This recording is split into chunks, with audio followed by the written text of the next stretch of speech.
Hi, it's Suzanne from Yoga with Suzanne, and I'm here with Beth Rutty. These are Conversations with Suzanne is what I'm calling this series. And Beth is going to tell you a little bit about herself, but I'm so happy to have you here, Beth. Thank you for attending. Why don't you tell us a little bit about yourself?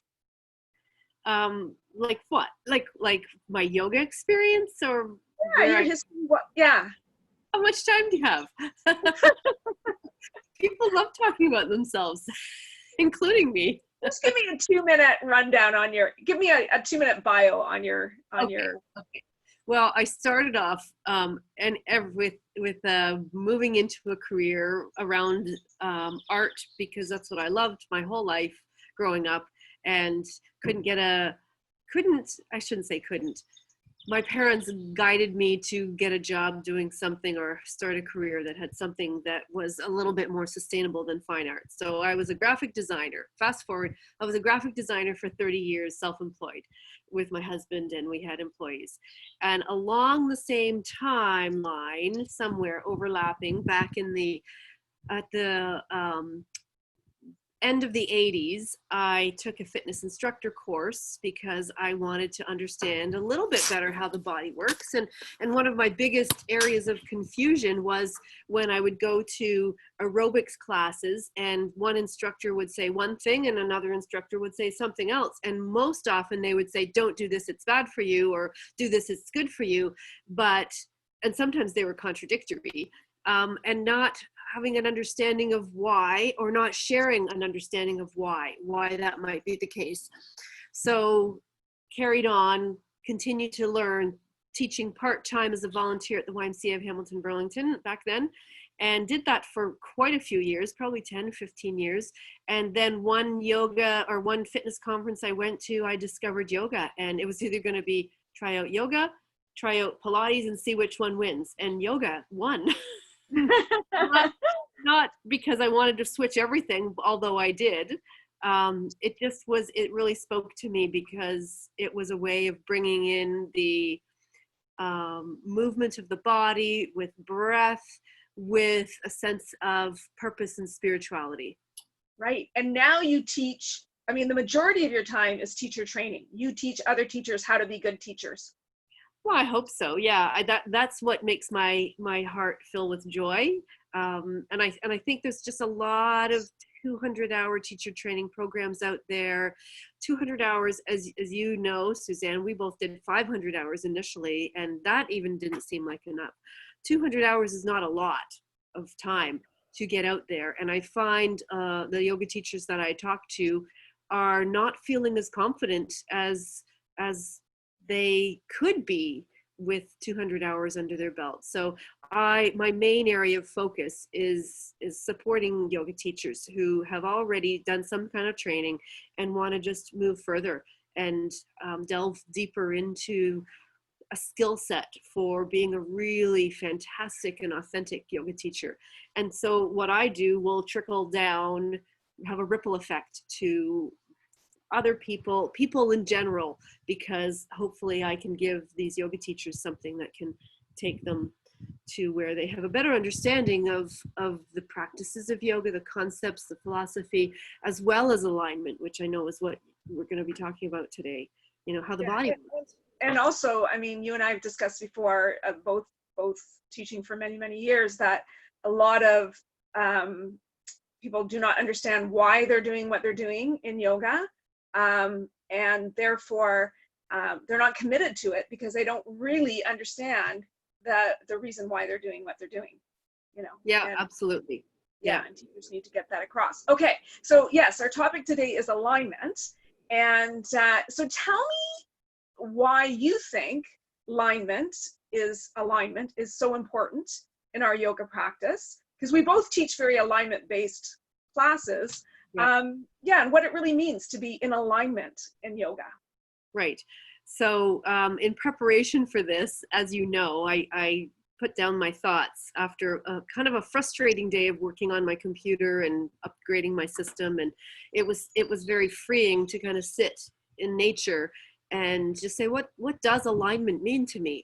And so the thoughts just kept pouring out. And what I wanted to start with was an idea of a bigger picture of alignment, what that means. And one of the fabulous things I think that's drawn me to yoga, and what draws a lot of people to yoga, is that it's much more, it's bigger than just the physical human body. And so we can experience an alignment in life, within our own selves. You know, the YMCA was where I started, and it was spirit, mind, body was the 3 words that lived on every single piece of everything we ever did.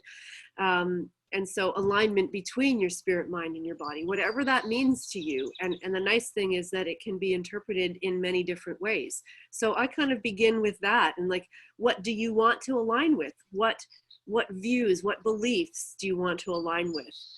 You know, I think we have to look and see, if we're going to try to align the physical body, like, why? What's the point?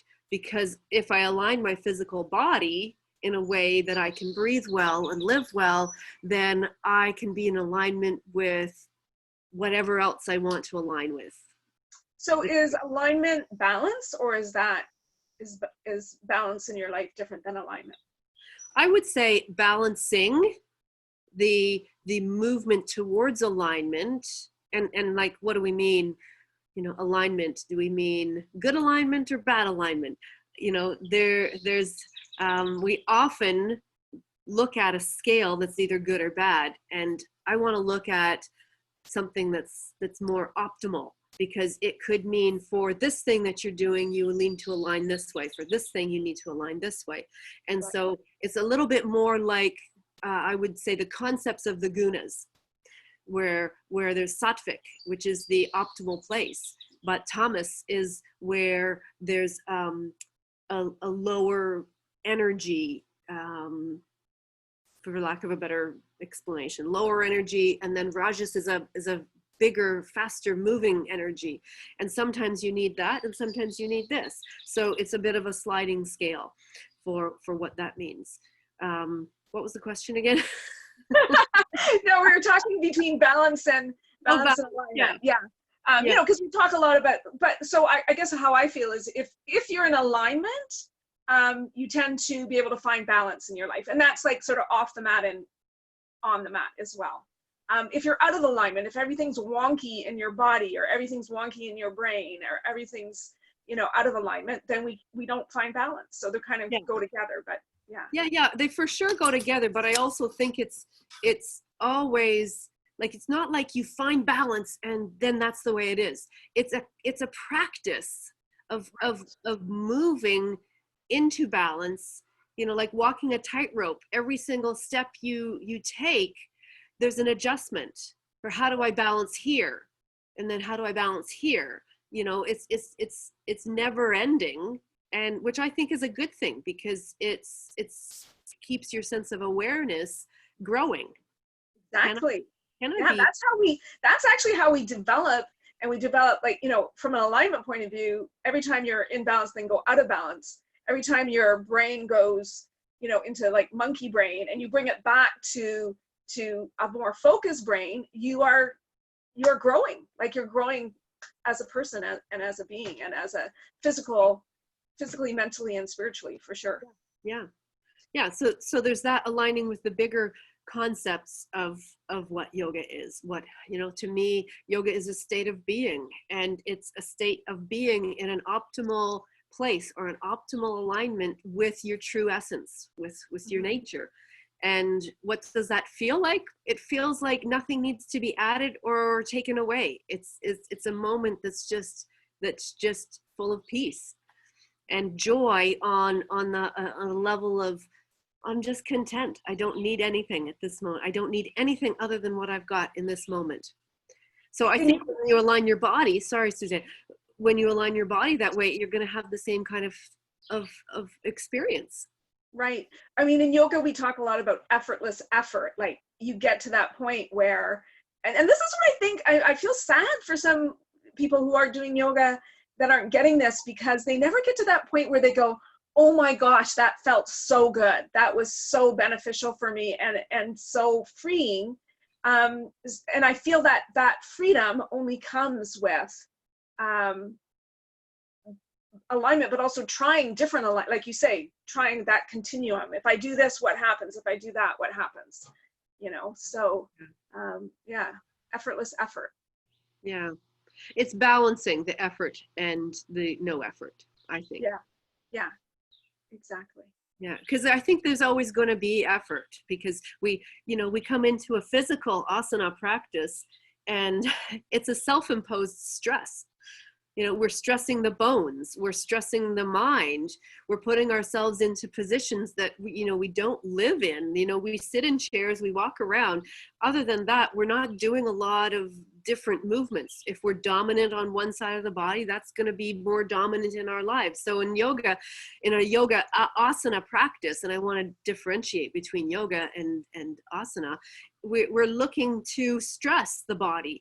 And I feel like we don't always want to be comfortable. And that's one of the things that a lot of yoga teachers ask is find a position that's comfortable for you. But if we're too much in that comfort, then we're not going to be able to grow into the potential that we have. So physically, emotionally, mentally, you name it. So do you think there's an issue then with a lot of teachers being concerned that someone might hurt themselves, so they're not willing to take the student to the place that they need to go? Yeah, well, I mean, I think a skillful yoga teacher will be able to give instructions on alignment that can invite the student to decide, to become empowered. That's my big thing. I've had so many teachers over the years tell me what to do, and this is good for you or this isn't good for you. And I don't want to just take that. I want to be able to feel it and decide for myself. So I want my students to be able to determine, is this good for me? Is this not good for me? And being able to differentiate sensations, that's a huge thing. Some people that have been brand new to yoga come to me one-on-one or in a yoga class, and they say, oh, that hurts. And I'll say, well, what kind of a hurt is it? And well, when they actually break it down, they go, well, it's a big stretch. It's like, okay, so it didn't really hurt, but you're perceiving it as a hurt, Yeah. So I think that's as much as we can do as yoga teachers to empower people to feel, like what you always say, Susanne, sense and feel. Sense and feel and learn the differences, so that you know how to bring yourself, when you're not in alignment, and bring yourself back into that awareness of being in alignment, whether it's physically, mentally, emotionally, spiritually. Yeah, and I think on that point, not only in terms of a stretch, but sometimes when you're helping people strengthen the body, we do a lot of work on the lower legs, and somebody will say, oh, I can't do that, and really what they're saying is like, I'm not strong enough, and I just want to let it go. I don't want to make that effort to get stronger.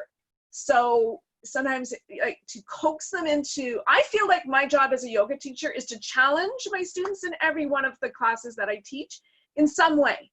So can we go a little bit further than we went before in a very safe way, so that's an interesting thing as well, that people and a challenge for one person might be a different thing for somebody else. So giving them permission to find that on their own. Like, what does that mean? Does that mean, because for somebody who does everything with power and force, every single stretch or every single movement is going to be intense. That person might need to be challenged by backing off a little bit. Exactly. Yes. Not one size fits all. Yeah. Yeah. I mean, I can remember a student once that was in my class who I felt like, the whole time he was there, he never breathed. He never took any, like, he would hold his breath for everything, and he was sweating profusely, and it was like, the class was really difficult for him. And, I just remember saying to him, like, just breathe, just try to be more, like you say, let go. In his case, he needed to let go. He was just too rigid. Yeah. So I had another thought there too about, so how does alignment, the actual physical alignment, hinder or help a person in a yoga pose? Okay. Well, or in life, right? Or, Yeah. So if we come to what is the definition of alignment in the body, I want to go back to where does that begin? Is it the muscles? Is it the like what makes the balance in the body? And I've had really great teachers. I feel I've had really great teachers, and a few of them have said the place to start with this is to look at the bones of the body. And the bones have structure. The bones, even though they might be different on everybody, angles might be different, lengths might be different. So any number of options for them to be different in different people. mm-hmm. But bones work the way the bones work. And the bones are the connecting pieces. They're the levers that structurally have us moving.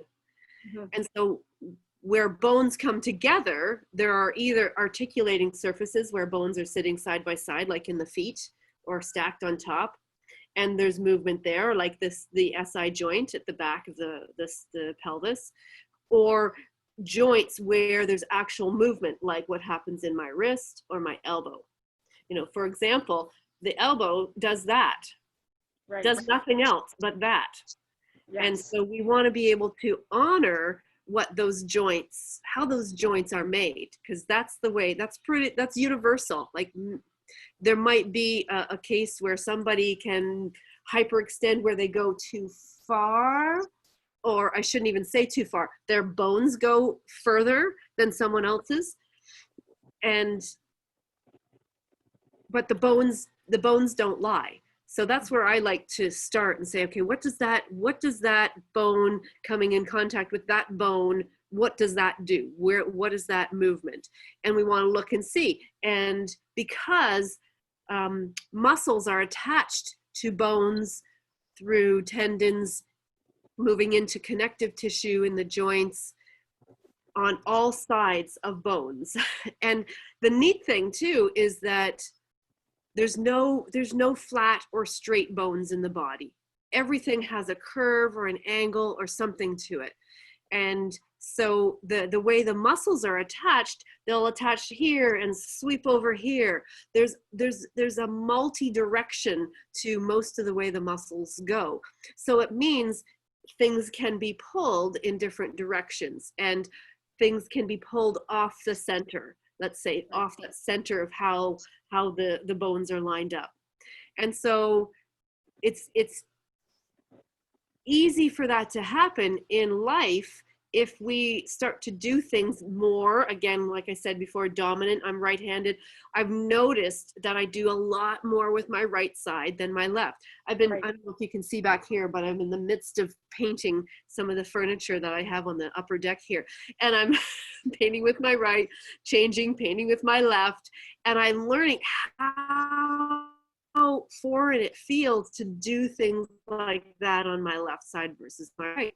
So if you've got a whole lifetime of doing that, and that's not just my arm, that's my leg, that's, you know, everything I might see first with my right eye, you know, turn my head, that's going to pull things in certain directions. So when we come to yoga and a yoga asana practice, long story to get to this point, we're looking to find how we can become aware of those imbalances and bring things back to the way they need to be for an optimal movement of the bones. Right. Very good. Yeah. So there you go. Yeah. Well, and of course we see in injuries a lot of times when we are evaluating people and somebody has an injury, we see, oh, it was caused by, you know, one muscle weak, like you said, being pulled or weak, and the other being too strong, overdeveloped quad, underdeveloped hamstring. Like it could be a combination of things, but we see that, and there's certain tests, and evaluations that we can do to kind of determine what's going on in a person's body, for sure. Yeah, and that's not even mentioning, I didn't even mention the fascia, which is an area that's been so much in the health movement spotlight lately. And fascia, especially all of it, all of the fascia.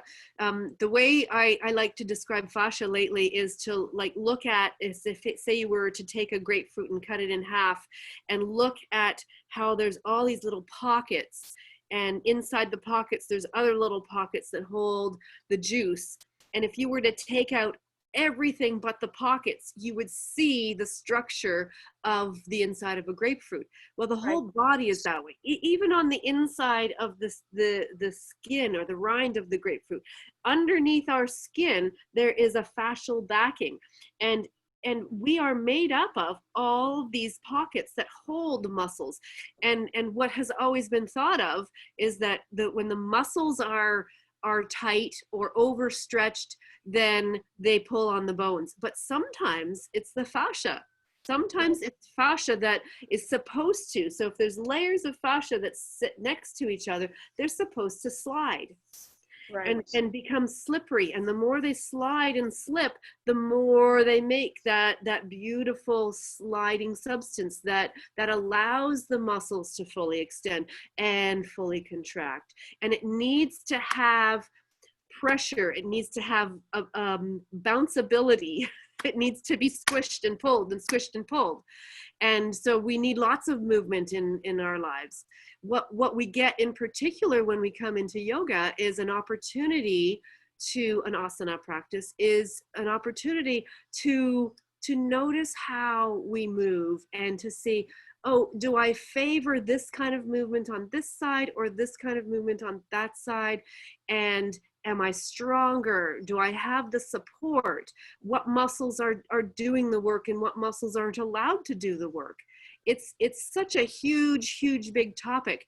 But what I love about coming into an asana practice and being on my mat is just to be able to explore and discover myself and go, oh, wow, that's really interesting that my hip does that on the left side, but not on the right.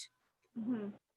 You know, sometimes it's the bones get so far pulled out of alignment, it's hard for us as individuals to pull them back.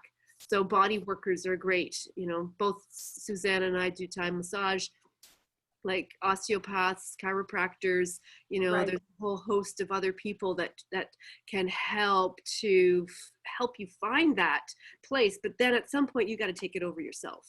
Yeah. And I find that the more you do yoga, the more you don't need to rely on other people for those kind of adjustments. I mean, I always have a good core of people who are in my pocket in case I need them, but the more I can cure my body or work on my body on myself, it seems to be more long lasting and more effective in my opinion.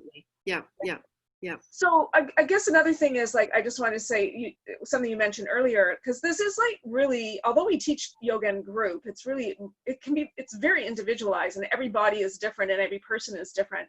I remember one time I had a client who had really extended collarbones. Her collarbones were bigger than normally, and that affected her range of motion in her shoulder and arm. So how do you like personally in your practice account for people's differences when it comes to alignment? So you're talking about my own practice or when I'm teaching? Like when you're teaching, yeah. I like to give people the room to explore. So I you know, you and I both started when there were a lot of absolutes in yoga. And yes. A lot of absolute, like, I mean, going back to my fitness background, when, you know, the reason that I even took that course in the first place was they were absolutes about don't do this, it's bad for you. Or do this, it's good for you, without knowing why. Well, not everything is the same for everybody. I mean, and you know that with food, with everything in life, because we're so individual and unique and beautiful. And you know, not to make this political, but going into the whole Black Lives Matter, it's not about not seeing color, it's about seeing the differences and celebrating them. And so it's the same when you have a a yoga class full of people who are individuals. Nobody is the same. And Right. giving people permission to, well, try it like this. What does that give you? Try it like this. What does that give you? If you're feeling this, try it this way. What does that do? And to keep putting it back on people. And, you know, like I rarely get people in my classes anymore that ask me, how do I do it correctly? And like, I want to move away from the word correct, because how do I do it in an optimal way that serves me? Is that what you're asking me? Yeah, exactly. Exactly. Yeah, and not just looking like a picture in a magazine. I mean, that's not what it's all about. We're not trying to create a final form from the exterior. We're trying to work internally. Yeah. And really, the better our yoga is, the deeper we go internally. Yeah. And I'm not saying I never give people instructions. I often do. I mean, Great to get somebody into a pose, to teach them how to where to place their hands, and how to activate, say, in downward dog, when your hands become feet, and how that's going to, you know, what that will do for you if you do this. But then within that, you know, do you turn this way? Do you turn this way? Where's the wrist in terms of the connection to the rest of the arm? What's happening with the shoulder? You know, this is where there's a lot of different variables. So there's a lot of stuff, a lot of possibilities. And when people realize that, they kind of go, I can't be thinking about anything else when I'm doing Beth's class, because I have to be in my body. I have to try out these things because I'm ultimately responsible for my own safety. Yes. And then it becomes meditation in action. You are in fact focusing so much on what you're doing that you're in the present moment and in your body at that time, which is where a lot of people aren't.